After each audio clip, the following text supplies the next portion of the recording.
بسم اللہ الرحمن الرحیم الحمد للہ رب العالمین والصلاة والسلام علی خاتم النبیین والمرسلین رب اشرح لی صدری ویسر لی امری واحلل عقدۃ من لسانی یفقہوا قولی اما بعد۔ انشاءاللہ عزیز، میں آج آپ کے سامنے ایک ایسے عنوان پر روشنی ڈالنے کی کوشش کروں گا جو دیکھنے میں تو ایک بہت چھوٹی چیز ہے، ہر انسان ہمیشہ کرتا ہے، لیکن اگر اس چیز کو بھی ہم سنت کے مطابق جان لیں اور اس کے مطابق کریں تو انشاءاللہ عزیز یہ بہت نفع بخش اور فائدہ مند ہوں گی۔ انشاءاللہ عزیز آج میں آپ کے سامنے کچھ باتیں جوتوں کے تعلق سے، کہ مطلب فٹ ویئر جس کو بولیں گے، جوتا ہم جو پہنتے ہیں، چپل پہنتے ہیں، یا اسی طرح فٹ ویئر جس کو ہم کہیں گے، جوتے چپل کا پہننے کے کیا ادب ہے، کیسے پہنا جائے، کیسے اتارا جائے، کون سا پہنا جائے، کون سا نہ پہنا جائے، مردوں کے لیے کیسا ہو، عورتوں کے لیے کیسا ہو، چند باتیں بہت سارے لوگ سوالات کر رہے تھے، تو میں آپ کے سامنے چند باتیں موضوع کے تعلق سے، ساکس اس میں انشاءاللہ انکلوڈ کر لیں گے، اور ساتھ میں جوتے کے تعلق سے رکھوں گا، تاکہ جوتا پہننے جیسا عمل بھی اگر ہم کریں اور سنت کے مطابق کریں تو انشاءاللہ عزیز یہ بھی باعث اجر و ثواب مل جائیں گا، اور اس کے فائدے بھی ہم اٹھائیں گے۔ مباح عمل ہے، جائز ہے جوتا پہننا، اس پر اگر سنت کے مطابق ہو انشاءاللہ تو اجر و ثواب دیں گا۔ تو آئیے چند باتیں میں آپ کے سامنے جوتا پہننے کے تعلق سے آج آپ کے سامنے رکھتا ہوں۔ آئیے چند اہم باتیں جوتے کے تعلق سے۔ جوتا بھی ایک ایسا عمل ہے جو میں اور آپ سب پہنتے ہیں، چپل، جوتا، سینڈل، سلیپرز، اور کیا کیا نام دینا ہے آپ کو لے لیجیے، ٹھیک ہے، فٹ ویئر جس کو بولیں گے۔ اس کی بھی اگر ادب جان لے تو ہمارا یہ پہننا اتارنا بھی باعث اجر اور ثواب دیں گا۔ پہلے موضوع ساکس کے بارے میں دیکھتے ہیں کیا بات آتی ہے۔ موزے پہننا مستحب ہے، نبی اکرم صلی اللہ علیہ وسلم ساکس پہنا کرتے تھے، یہ مستحب ہے۔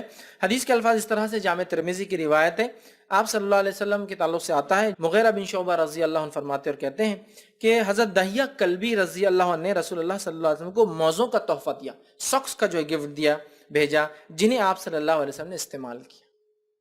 ایک صحابی تھے دہیہ کلبی رضی اللہ عنہ، انہوں نے اللہ کے رسول کو کیا بھیجا تحفے میں؟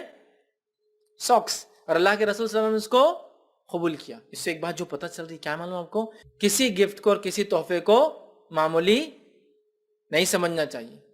کوئی ساکس دے تو آپ یہ بولیں گے ہاں جوتے نہیں لا اور ساکس لا رہے، خالی چلو جاؤ یہاں سے، اتنے حقیر سمجھے گی ہم کو، دیے گئے آپ نے ایکسیپٹ کیا۔ ہمیں بھی کوئی اگر ساکس دیتا ہے تو ہم اس کو منع نہیں کر سکتے۔ ویسے تو حدیث میں اگر تمہیں بکرے کے جانور کے کھور بھی تحفے میں دیے جائے تو اسے لے لیا کرو، کیونکہ کھور یا پائے سب سے حقیر چیز ہوتی ہے نا پیر کی۔ آج کے کانٹیکس میں نہیں، آج تو اس کے لیے لوگ تڑپتے ہیں، نمبر لا کے کھاتے ہیں، کانٹیکس چینج ہوتا زمین زمانے سے، ابھی تو معاملہ الٹا ہے نا، لیکن دیکھا جائے تو تب کیا ہوتا تھا، ارے کون جلائیں گا، کون نہیں، پھینک ویسٹ۔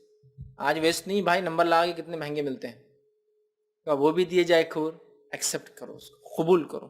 تو یہاں آپ کو موزے دیے گئے، ساکس، تو یہ نہیں کہا کہ بھائی جوتا نہیں آیا موزے آ گئے خالی، یا جوتے کا میں انتظار کر رہا ہوں موزے آ گئے، ایکسیپٹ کیا آپ نے کسی تحفے کو۔ اللہ کے رسول کی شخصیت کو آپ دیکھیے، آپ کا مقام دیکھیے، اور لوگ چھوٹی چھوٹی چیزیں دیتے تھے اور آپ قبول کرتے تھے، پہنتے تھے، اور لے کر پھر دوسروں کو گفٹ بھی کر دیا کرتے تھے، ٹھیک ہے۔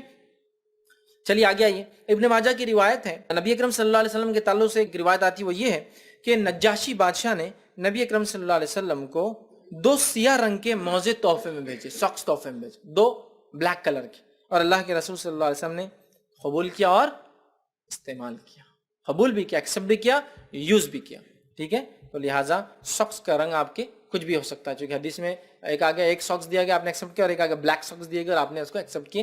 اس میں جو بھی رنگ آپ پہننا چاہے پہنے، ساکس پہنے جا سکتے ہیں، اور ساکس پر مسح بھی کیا جا سکتا ہے، کب؟ جب آپ نے وضو پہلے سے کیا اور پھر ساکس کو پہنا ہو، ٹھیک ہے۔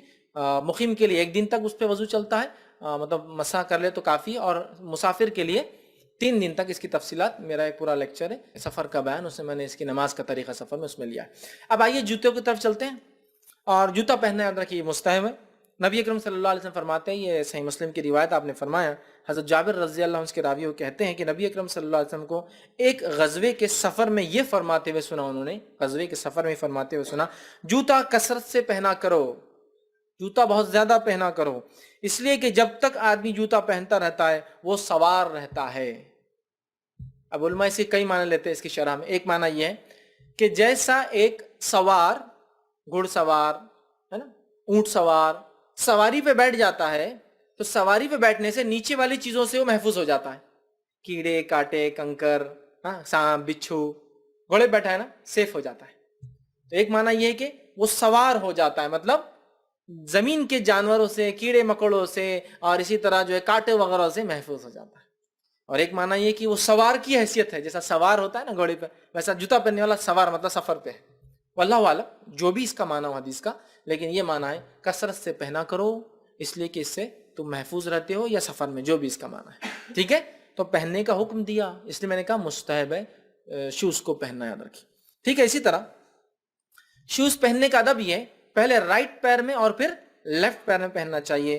اور صحیح بخاری کی روایت ہے، ماں عائشہ رضی اللہ عنہ فرماتی اور کہتی ہے نبی اکرم صلی اللہ علیہ وسلم وضو کرتے، کنگھی کرتے اور جوتا پہنتے تو سیدھے سے الٹے کی طرف کرتے، سیدھے سے الٹے کی طرف، سیدھے سے کٹنگ بھی کرتے سیدھے سے الٹے، ناخن کاٹتے سیدھے سے الٹے، سر کے بال کاٹتے سیدھے سے الٹے. اسی طرح آپ نہاتے تو پہلے سیدھے طرف پھر الٹے طرف پانی ڈالتے. اسی طرح جوتا پہنتے تو پہلے سیدھا پھر الٹا. اسی طرح کوئی بھی کام کرتے تو فرسٹ رائٹ دین لیفٹ، یاد رکھیے آپ کیا کرتے تھے. اسی طرح جو ہے رسول اکرم صلی اللہ علیہ وسلم کے تعلق سے آتا ہے کہ آپ کا جو جوتا تھا، صحیح بخاری کی روایت ہے، انس بن مالک رضی اللہ عنہ فرماتے ہیں آپ کے جوتے میں 2 لیس تھے، 2 تسمے تھے، 2 لیس تھے. اس کا مطلب یہ کہ لمبے لمبے لیس والے ہوتے ہیں نا پرانے جوتے، اگر آپ نے دیکھے ہوں گے پیر چلا جاتا ہے اور شروع سے لیس ہوتے ہیں، پورا لیس لیس لیس اوپر تک لیس، پھر اس کو باندھ دیا جاتا ہے. شوز لمبے ہوتے تھے جنرلی، تو 2 لیس تھے. اور ایک روایت جو بخاری کی اس میں آتا ایک تسمہ تھا. تو اس دونوں کو ملا لے تو پتا چلا ایک جوتا ہوگا جس میں 2 تسمے تھے، ایک جوتا ہوگا جس میں ایک تسمہ تھا. 1 لیس اینڈ 2 لیس والے آپ کے جوتے ہوا کرتے تھے. اسی طرح نبی اکرم صلی اللہ علیہ وسلم نے جوتوں کو کھڑے رہ کر پہننے سے منع کیا. حدیث کے الفاظ اس طرح سے ہیں، اور یہ روایت جو ابو داؤد کی آپ نے فرمایا، جابر رضی اللہ عنہ کے راوی کہتے ہیں اللہ کے رسول صلی اللہ علیہ وسلم نے کھڑے رہ کر جوتا پہننے سے منع کیا.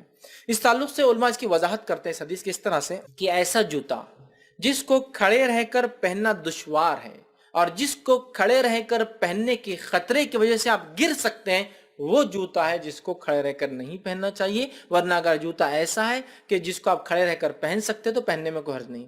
اب جوتا کیوں، چپل لے لیجیے، چپل کو تو کوئی ضرورت ہی نہیں بیٹھنے کی، آپ سیدھا پیر ڈالنا ہے. سینڈل لے